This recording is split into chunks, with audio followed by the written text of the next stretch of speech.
जय हिंद। स्वागत है आप सभी का SK Maurya education YouTube channel पर। आज हम एवरेज का पार्ट 3 करने वाले हैं। एवरेज यानी औसत, जो कि 2 वीडियो बना चुके हैं, पार्ट 1 और पार्ट 2। तो अगर आप देखना चाहते हैं तब देखिए, इसको प्लेलिस्ट बना हुआ है। अगर नया है इस चैनल पर तो ज़रूर चैनल को सब्सक्राइब कीजिए और दोस्तों को शेयर ज़रूर करिए। अगर आपको अच्छा लगता है वीडियो तो वीडियो को लाइक ज़रूर कीजिएगा, शेयर कीजिएगा। चलिए स्टार्ट करते हैं। आज हम जानेंगे कि और एवरेज में हम लोग कर रहे थे कि प्रथम प्राकृत संख्याओं का औसत हम लोग पढ़ चुके। इसके बाद प्रथम सम संख्याओं का औसत निकालना था, उसको कैसे निकालते हैं वो भी पढ़ चुके। इसके बाद प्रथम विषम प्राकृत संख्याओं का औसत कैसे निकालते हैं, ये सभी पढ़ चुके हैं। इसके बाद स्क्वायर में पढ़े थे कि प्रथम प्राकृत संख्याओं के वर्गों का औसत क्या होगा, प्रथम प्राकृत सम संख्याओं के वर्गों का औसत क्या होगा, प्रथम प्राकृत विषम संख्याओं के वर्गों का औसत क्या होगा। ये सभी हम लोग पढ़ चुके हैं, जो कि 2 वीडियो में इसे हम पढ़ा चुके हैं। तो आप ज़रूर जाकर इसको देखिए। इस पर क्वेश्चन हर एग्ज़ाम में पूछता है। तो आज हम करेंगे जो कि प्रथम प्राकृत संख्याओं के घन का औसत क्या होगा, प्रथम प्राकृत सम संख्याओं के घन का औसत क्या होगा, प्रथम प्राकृत विषम संख्याओं के घन का औसत क्या होगा। इसके बारे में आज पढ़ने वाले हैं। तो चलिए स्टार्ट करते हैं। सबसे पहले देखते हैं फार्मूला क्या होता है उसका। तो देखिए 3 फार्मूला जानेंगे इसमें। प्रथम प्राकृत संख्याओं के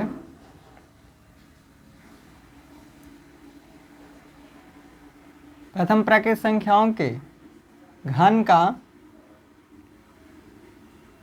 का औसत। फार्मूला होता है n × n+1/2 और पूरा का पावर होल होता है, पूरा का होल स्क्वायर होता है। इसको अगर सॉल्व करेंगे, ये जो होता है ये आपका योग का फार्मूला होता है। अगर आपको निकालना होगा प्रथम प्राकृत संख्याओं के घन का अगर योग निकालना होगा तो ये फार्मूला होता है, योग का ये फार्मूला होता है। जबकि औसत निकालने के लिए इसमें n से भाग देते हैं। तो n से भाग देने के बाद सबसे पहले इसको सॉल्व करेंगे। इसको सॉल्व करेंगे तो ये हो जाएगा, स्क्वायर है तो n से गुना करेंगे तो n²। इसके बाद n+1 करेंगे और इसका स्क्वायर हो जाएगा, और ये जो बटा में 2 है इसका स्क्वायर करेंगे तो 4 हो जाएगा। अब हमको औसत निकालने के लिए n से यानी संख्या से भाग देते हैं। तो इसमें अगर n से भाग देते हैं, n चला आएगा यहाँ पे 4n हो जाएगा। तो n से ये n कट जाएगा, बचेगा n × n+1 का होल स्क्वायर बटा में 4। तो एवरेज का ये फार्मूला होता है। अगर आपको एवरेज का फार्मूला याद नहीं है, इस तरह से अगर याद नहीं है तो आप योग का फार्मूला केवल याद रखिए। उसमें आप केवल n का, आप जानते हैं कि योग में हम संख्या से भाग देते हैं तो औसत आता है, इसलिए ये योग है, इसमें हम संख्या n से भाग दे दिए तो ये आपका एवरेज आ गया।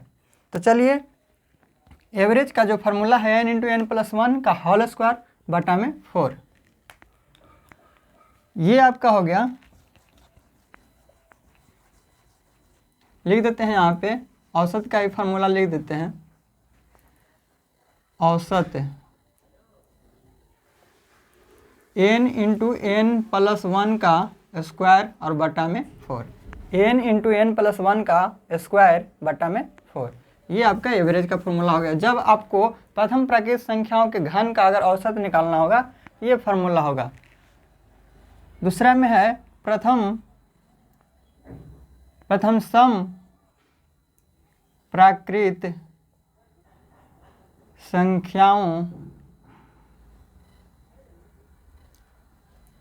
संख्याओं के घन का औसत क्या होगा, ये होता है 2n इंटू n प्लस 1 का स्क्वायर। ये फार्मूला होता है। जब प्रथम समप्राकृत संख्याओं के घन का अगर औसत निकालना होगा तो ये फार्मूला होता है 2n इंटू एन प्लस 1 का whole square, 2n into N plus 1 का होल स्क्वायर। याद रखेंगे ये सब जो क्वेश्चन रहता है, जब तक ये फार्मूला याद नहीं रहेगा आपको क्वेश्चन नहीं बनेगा। और एग्जाम में ऐसा क्वेश्चन पूछता है, अगर याद नहीं रहेगा तो आपको वो नहीं बन पाएगा। अगर याद है तो आपको आंसर जो है उसको आप फ्री में आप उसका 1 नंबर आप ले लेंगे। तो देखिए ये हो गया आपका समप्राकृत संख्याओं के घन का औसत 2n इंटू एन प्लस 1 का होल स्क्वायर। अब है प्रथम विषम प्राकृत संख्याओं के घन का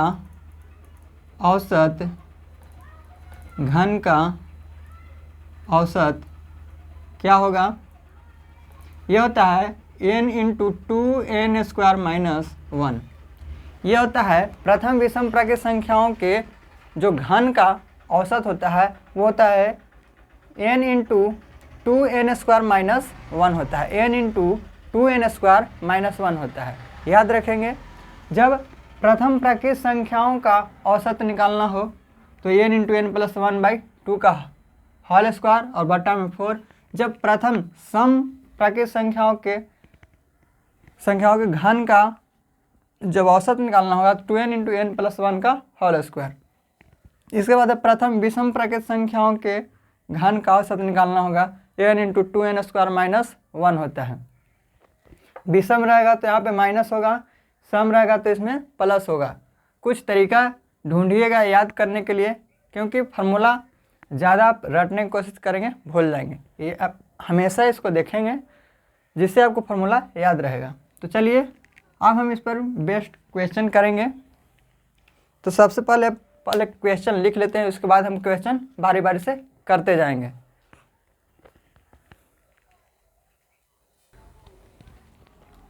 चलिए अब क्वेश्चन बनाते हैं। यहाँ पे क्वेश्चन हम लिख लिए हैं, अब बारी बारी से क्वेश्चन को करते हैं। देखिए क्वेश्चन नंबर 1 में है, कह रहा है कि 10 तक के सभी प्राकृत संख्याओं के घनों का औसत क्या होगा। 10 तक के सभी प्राकृत संख्याओं के घनों का औसत क्या होगा। 10 तक यानी 1 से यहाँ पर 1 का क्यूब प्लस 2 का क्यूब प्लस 3 का क्यूब। यहाँ पर देखिएगा ये है 1 का क्यूब प्लस 2 का क्यूब प्लस 3 का क्यूब। ये जो है लगातार संख्या,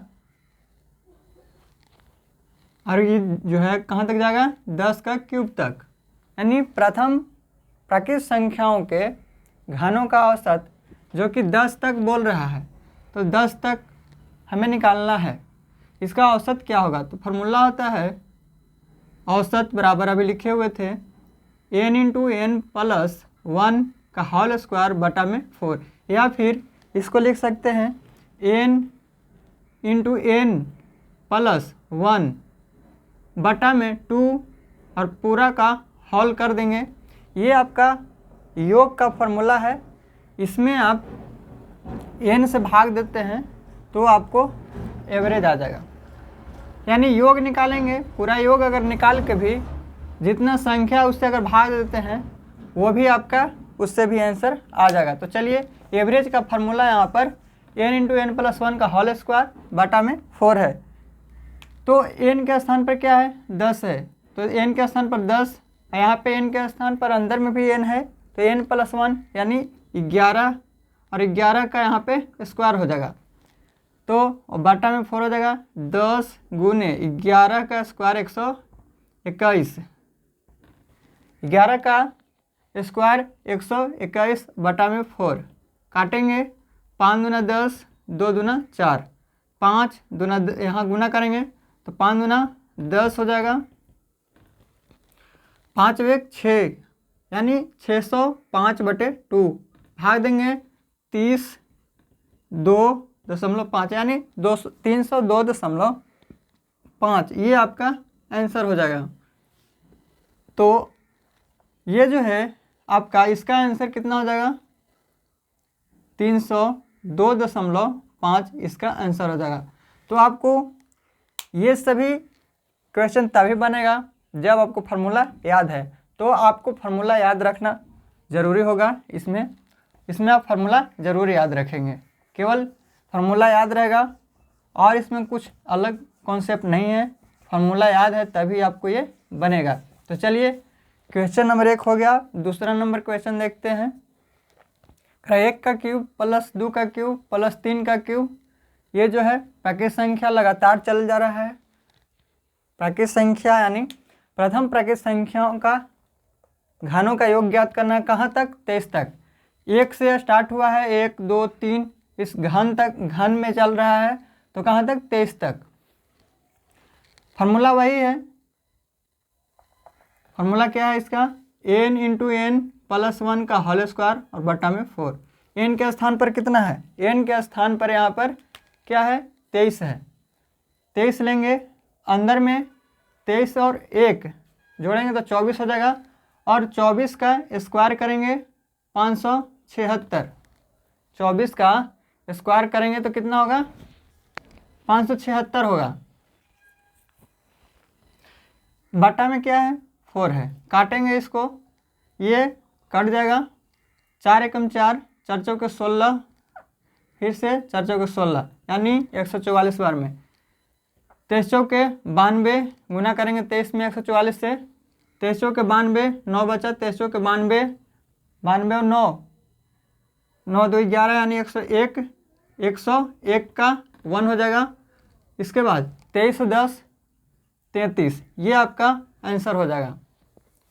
तो 1 से लेकर के 23 तक के घन का अगर औसत निकालेंगे तो 2312 आ जाएगा। कितना आएगा 2312। उम्मीद करते हैं आप समझ रहे होंगे। चलिए अब नेक्स्ट क्वेश्चन करते हैं। इसका आंसर हो जाएगा 2312। ये इसका यहाँ पर ये ऑप्शन नंबर, यहाँ जो है क्वेश्चन नंबर 3 का ये जो आंसर है ये है 3312। ये आपका ऑप्शन क्वेश्चन नंबर 3 का जो आंसर है 3312 है। देखिए ये क्वेश्चन नंबर 2 नहीं बनाया है, पहले इसको बनाते हैं। तो देखिए अगर उसको बनाते हैं, ये भी वही है 29 के क्यूब तक गया है। 1 से स्टार्ट है 29 तक गया है। तो कैसे निकालेंगे, n के स्थान पर क्या है 29 है। 29 है n के स्थान पर। इसके बाद अंदर में n प्लस 1 है, तो 29 और 30 यानी 30 का स्क्वायर करेंगे और बटा में 4। 29 गुने 30 का स्क्वायर क्या हो जाएगा 900 और बटा में 4। काटेंगे 25 चौके 100, 25 नवा 2 25 यानी 25 गुने 25। 25 में 25 से गुना करेंगे 625 गुने 9, 9 5 45, 9 दूना 18, 4 22 हो गया। उसके बाद 9 6 54 और 2 56 यानी 5625 आएगा। ये जो आएगा 29 तक तो 5625 आ जाएगा। अगर लगातार संख्या 1 से स्टार्ट है और 29 तक का हम घन का अगर औसत निकालते हैं तो 5625 आ जाएगा। इसके बाद तीसरा का हम बना चुके हैं 3312 आएगा। अब क्वेश्चन नंबर 4 पर चलते हैं। प्रथम 12 तक के सभी सम संख्याओं के घनों का औसत निकालना है। 12 तक के सभी सम संख्या के घनों का औसत निकालना है। पहले हम निकाल रहे थे लगातार संख्या का। पहले हम जो निकाल रहे थे वो लगातार संख्या था जो कि 1 से स्टार्ट हो रहा था और कहीं पर जा कर के वो जहाँ तक अगर बोल रहा था वहाँ तक हम निकाल रहे थे। तो वो जो था प्रथम प्राकृत संख्याओं के घनों का औसत, यानी 1 से स्टार्ट होकर के लगातार संख्या जा रही है तो उस तरह से उसको जब निकालना होगा तो इस फार्मूला पर निकलेगा। अब जो है कह रहे प्रथम 12 तक के सभी सम संख्याओं के घनों का औसत। तो चलिए इसको बनाते हैं।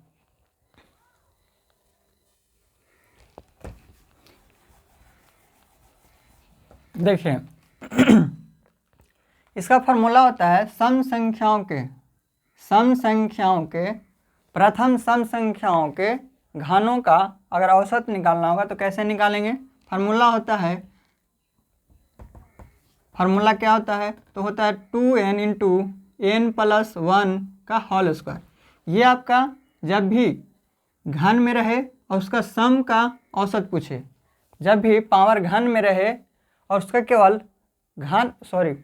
केवल सम का औसत पूछे, लगातार संख्या जो सम हो उसका अगर औसत पूछे, तो जो फार्मूला होता है 2n इंटू n प्लस 1 का होल स्क्वायर होता है। तो यहाँ पर देखिए प्रथम 12 यानी 1 से स्टार्ट होता है, तो 1 जो है सम नहीं है, तो जो सम है वहाँ से स्टार्ट करेंगे। तो 2 सम है, 2 का क्यूब प्लस 2 के बाद जो सम आता है 4 आता है, 4 का क्यूब प्लस ऐसे ही जो है करते करते 4 के बाद जो सम आएगा वो 6 आएगा, 6 का क्यूब डॉट डॉट डॉट ये जो है प्लस 12 का क्यूब तक जाएगा।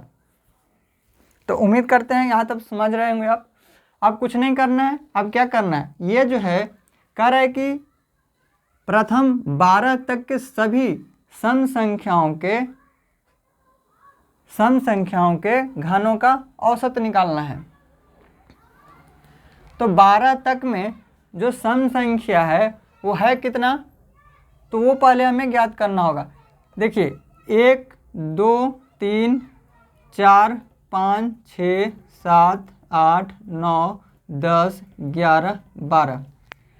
अगर हम लगातार संख्या लिखते हैं 1 से लेकर के 12 तक, अगर हम लगातार संख्या लिखते हैं 1 से लेकर के 12 तक, तो इसमें पूरी संख्या है कितना, तो 12 हम कहेंगे कि n बराबर इसमें 12 हो जाएगा, n बराबर 12 हो जाएगा। लेकिन हम 6 से लेकर के केवल सम संख्या लिख रहे हैं, 6 हो गया, स्टार्टिंग से यानी 2 से स्टार्ट किए, 2 के बाद जो सम संख्या 4 आएगा, 6 आएगा, 8 आएगा, 10 आएगा, 12 आएगा, यानी ये जो है 12 तक ही जाना है। कह रहा है 12 तक गए, तो यहाँ पर जो सम संख्या है उसकी संख्या है कितना, वो हम यहाँ पर पहले निकालेंगे, यानी n बराबर है कितना। तो देखिए यही चीज़ हम यहाँ बताना चाह रहे हैं कि अगर लगातार 1 से लिख करके अगर 12 तक जाते हैं तो टोटल n बराबर 12 होगा, लेकिन यहाँ पर केवल सम संख्या लिख रहे हैं, इसलिए ये जो संख्या होगा n बराबर वो इसका आधा कर देंगे, ये जो 12 है उसका आधा कर देंगे। तो इसका 12 का जब अगर आधा करते हैं तो ये 6 आता है, तो n बराबर 6 हो जाएगा।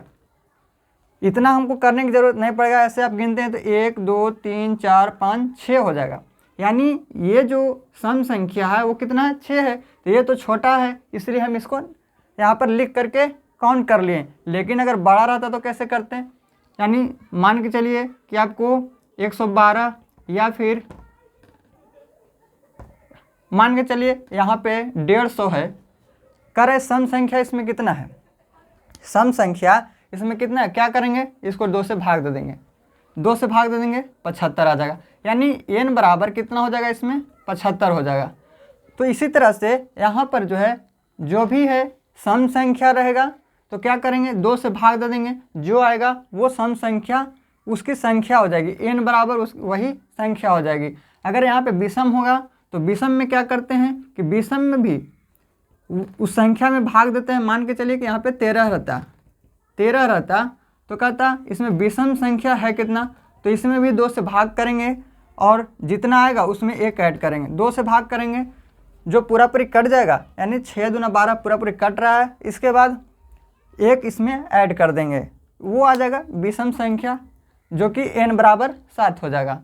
तो ये हम समझाना चाह रहे हैं आपको। तो चलिए इसमें आप समझ गए होंगे कि n का इसमें जो सम संख्या है उसकी संख्या कितनी है, तो 6 है। बस आपको सम और विषम में यही ध्यान देना है, ये नहीं कि डायरेक्ट आप n बराबर यहाँ पे 12 ले लेंगे, क्योंकि n बराबर तो 12 है ही नहीं, क्योंकि लगातार संख्या नहीं है, इसमें केवल सम संख्या है। इसलिए यहाँ पर जो n बराबर हो जाएगा 12/2 करेंगे तो 6 आ जाएगा, यानी n जो है 6 है।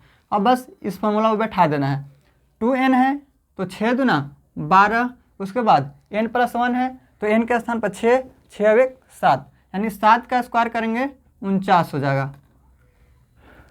यहाँ पर 7 का स्क्वायर करेंगे तो 49 होगा।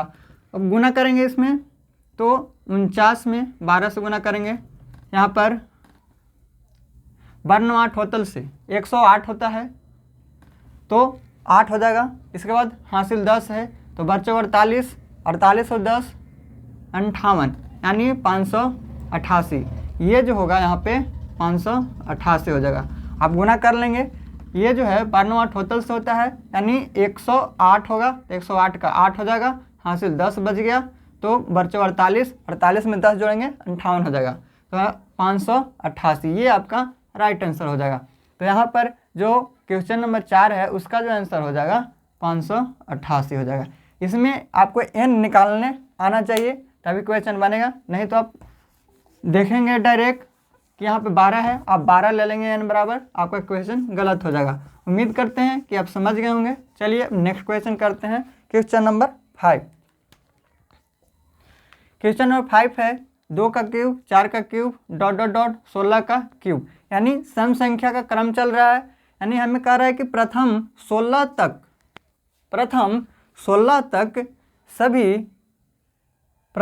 तक के सभी संख्याओं के घन का एवरेज क्या होगा, औसत क्या होगा।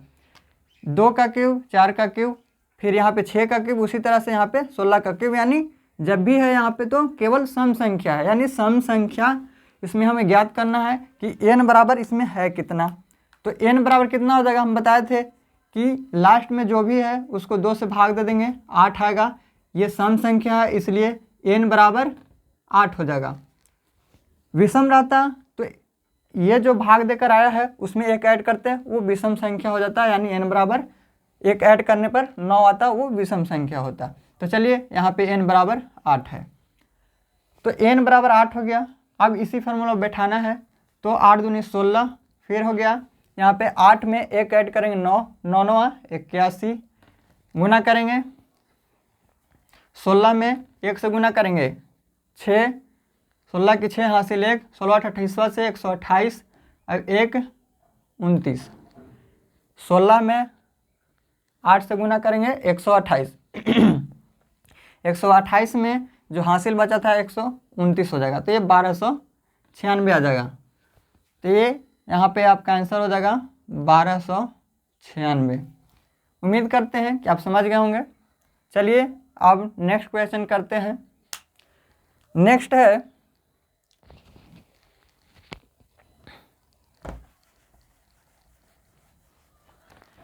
यहाँ पर देखिए क्वेश्चन नंबर 6, 17 तक के सभी सम संख्याओं के घन का औसत, 17 तक के सभी सम संख्याओं के औसत। तो देखिए जब भी सम या विषम दे तो उसमें आपको सबसे पहले आपको n ज्ञात करना है कि n है कितना। इसमें 17 तक सभी सम संख्या का रहा है, ये नहीं कि लगातार संख्या है, तो लगातार संख्या रहता तो n बराबर 17 ही लेते, लेकिन यहाँ पे सम संख्या केवल बोल रहा है। तो हम बताए थे यहाँ पर जो है सम संख्या निकालना है, क्या करेंगे। तो देखिए आप ऐसे भी देख सकते हैं कि यहाँ पर जो है सम संख्या जो है सम संख्या और विषम संख्या, सम संख्या और विषम संख्या अगर हम 16 तक लेते हैं, यहाँ पर मान के चलिए कि 16 होता तो 8 इसमें विषम और 8 इसमें सम होता, लेकिन इसमें हम एक और ऐड कर दिए तो जो एक और होगा वो क्या हो जाएगा, विषम हो जाएगा। ये सम हो जाएगा और ये विषम हो जाएगा, ये क्या हो जाएगा, विषम हो जाएगा।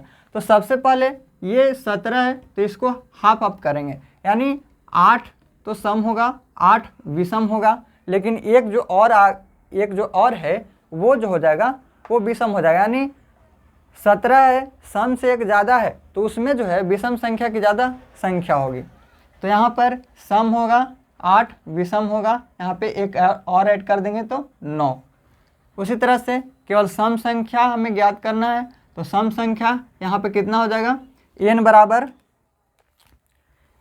बराबर कितना हो गया, यहाँ पे 8 हो गया। अब n बराबर 8 हमें पता चल चुका है, अब केवल मान बैठा देना है। 8 दूनी 16, फिर उसी तरह से 8 × 9 9 9 81, वही क्वेश्चन बन गया ये भी, क्योंकि ये जो है 16 तक का सम का ही निकालना था और यहाँ से 17 तक के सभी सम, तो सम तो 16 तक ही होगा, 17 तो अगर विषम संख्या लेते तो यहाँ पे 9 हो जाता। तो चलिए इसका आंसर भी उतना ही आएगा, 17 तक में कितना आ जाएगा, 1296 आ जाएगा। चलिए उम्मीद करते हैं कि आप समझ रहे होंगे, इसीलिए हम इस क्वेश्चन को लिए थे कि आप गड़बड़ाए नहीं। यहाँ पर 16 का क्यूब है, यहाँ पर 17 तक का आपको निकालना है सभी सम संख्या का, तो 17 तक में 16 तक ही सम आएगा, इसलिए 16 का जो है सेम जो है आंसर आ गया ये भी क्वेश्चन नंबर 6 का। क्वेश्चन नंबर 7 देखेंगे,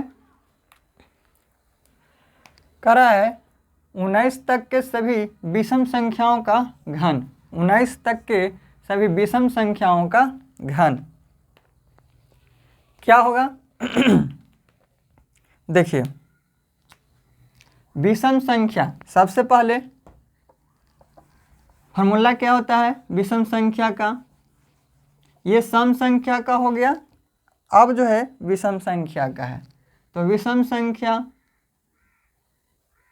संख्या के घन का योग, विषम संख्या के घन का योग, यहाँ पे हमें निकालना है औसत, तो औसत क्या हो जाएगा, एवरेज हो जाएगा n × 2n² - 1, ये आपका विषम यानी प्रथम विषम संख्याओं के घन का औसत, प्रथम विषम संख्याओं के घन का औसत n × 2n² - 1, ये फॉर्मूला हो गया। अब देखिए 19 तक के सभी विषम संख्याओं के घन का औसत पूछ रहा है, तो n ज्ञात करना होगा पहले हमें।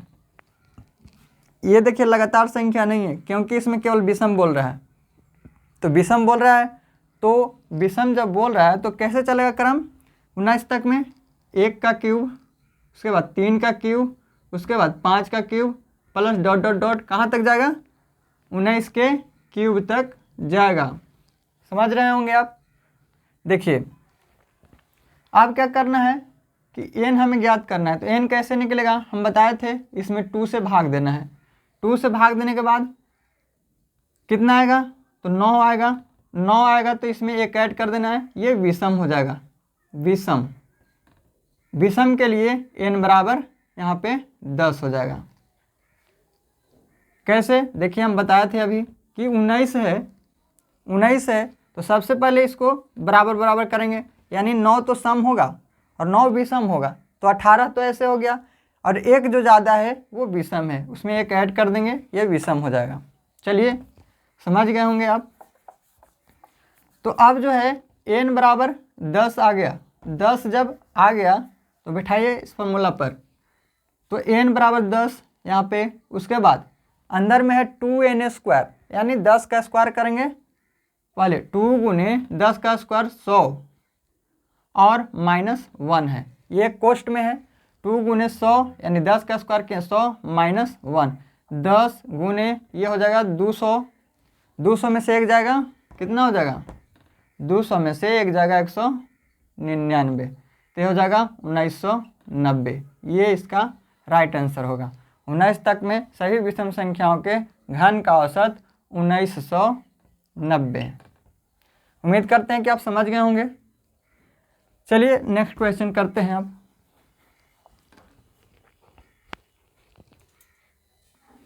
देखिए क्वेश्चन नंबर 8 में है 25 तक के सभी विषम संख्याओं के घन का औसत, 25 तक के सभी विषम संख्याओं के घन का औसत, 25 तक सभी विषम संख्या यानी 1 का क्यूब प्लस 3 का क्यूब प्लस 5 का क्यूब प्लस ... कहाँ तक जाना है, 25 के क्यूब तक, 1 विषम 3 विषम 5 विषम, यानी विषम संख्या का क्रम चल रहा है, तो कहाँ तक, 25 तक, इसका क्यूब निकालना है। तो सबसे पहले 25 तक में विषम संख्या है कितना, वही 2 से भाग देना है, कितना आएगा, 12 दूना 24 और प्लस में 1, जो ज़्यादा 1 बच जाता है वही विषम संख्या होता है, विषम संख्या सम से 1 ज़्यादा हो जाता है। तो यहाँ पर जो n हो जाएगा वो कितना हो जाएगा, n हो जाएगा 13, यहाँ पर n बराबर 13 हो जाएगा। देखिए n बराबर 25 तक हमें जाना है, ये पहले वाला है तो 25 तक था, तो 25 तक में इसको 2 से भाग देंगे 12 आएगा, और 12 में 1 ऐड कर देंगे, ये 13 हो जाएगा। यानी ये हो जाएगा n बराबर 13। तो चलिए n बराबर क्या हो जाएगा 13, बैठाइए n के स्थान पर 13, तो 13 उसके बाद 2 गुने 13 का स्क्वायर करेंगे 169 माइनस 1, 13 गुने 169 में 2 से गुना करेंगे 9 दूना 18, 6 दूना 12, 13, ये हो जाएगा 2 1 3, माइनस 1 करेंगे 13, ये कोष्ट में ही है, 13 गुने हटाएंगे तो 337, गुना करेंगे 337, गुना करेंगे तो 13 से 91, 9 13 39 और 9 48, 13 39 और 4 39 और 4 43, ये आ जाएगा 4381। तो यहाँ पर जो आपका आंसर हो जाएगा 4381 हो जाएगा। क्वेश्चन नंबर 8 का जो आंसर होगा वो 4381 होगा। बस आपको यहाँ पर n निकालने आना चाहिए, और पहली बात कि आपको फार्मूला याद रहेगा तभी क्वेश्चन बनेगा इस तरह का। उसके बाद आपको सम और विषम में n निकालने आना चाहिए। देखिए सम जब भी होगा वो मान के चलिए सम है तो उसमें तो सम और विषम दोनों, मान के चलिए 16 है तो इसमें सम और विषम दोनों बराबर होंगे। जैसे ही ये 17 हो गया यानी विषम संख्या में आ जाएगा, तो विषम संख्या सम से ज़्यादा हो जाएगा, एक ज़्यादा हो जाएगा। इसमें 8 सम होगा तो 9 विषम हो जाएगा। इतना आपको ध्यान रखना है, n निकालने में आपको अब परेशानी नहीं होना चाहिए। तो चलिए अब जो है क्वेश्चन नंबर 9 करते हैं। क्वेश्चन नंबर 9 में है 1 का क्यूब 3 का क्यूब ... 51 के क्यूब तक जो है हमें एवरेज निकालना है। उसी तरह से विषम संख्या का क्रम चल रहा है, 1 के बाद 3 आया, 3 के बाद 5, उसी तरह से यहाँ पे जो लास्ट में है वो 51 का क्यूब है, यानी ये भी विषम का क्यूब है। तो चलिए इसी फार्मूला को बनाते हैं। तो यहाँ पर आपको देखना है कि n बराबर क्या होगा। 1 का क्यूब तो जब ही करेंगे क्या करेंगे, 51 है, 51 का आधा करेंगे। हम बताए हैं कि सम से यहाँ पर 25 और 25 करेंगे तो 25 और 25 सम हो गया और 25 विषम हो गया।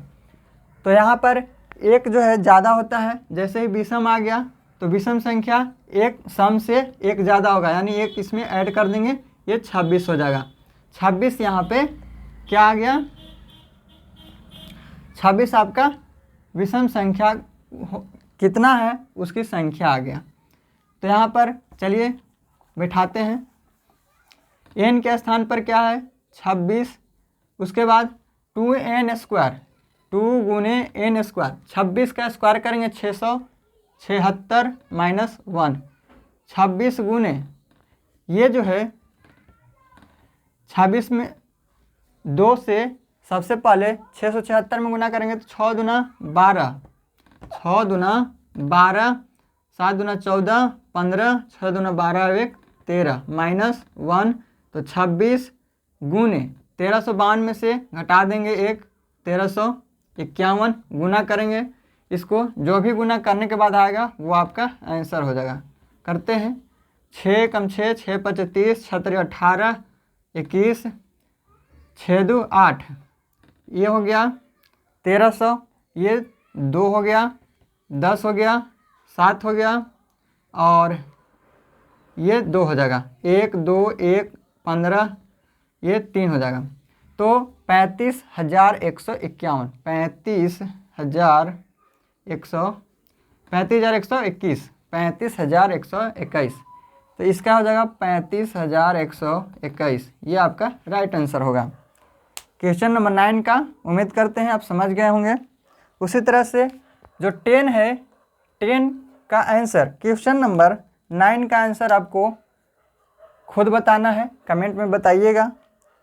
अगर आपको उम्मीद है कि समझ में आ गया होगा। अगर आपको अच्छा लगता है तो ज़रूर लाइक कीजिएगा, वीडियो को शेयर कीजिएगा, दोस्तों के पास शेयर ज़रूर करिए ताकि ये वीडियो उनके पास पहुंच सके, ये जान सके इस चैनल के बारे में। तो चलिए, अगर अच्छा लगता है तो ज़रूर लाइक कीजिएगा। अब जो है अगले वीडियो में मिलेंगे हम लोग, उसमें हम लोग इससे आगे क्वेश्चन करेंगे। चलिए नेक्स्ट वीडियो में मिलते हैं। Thank you. जय हिंद।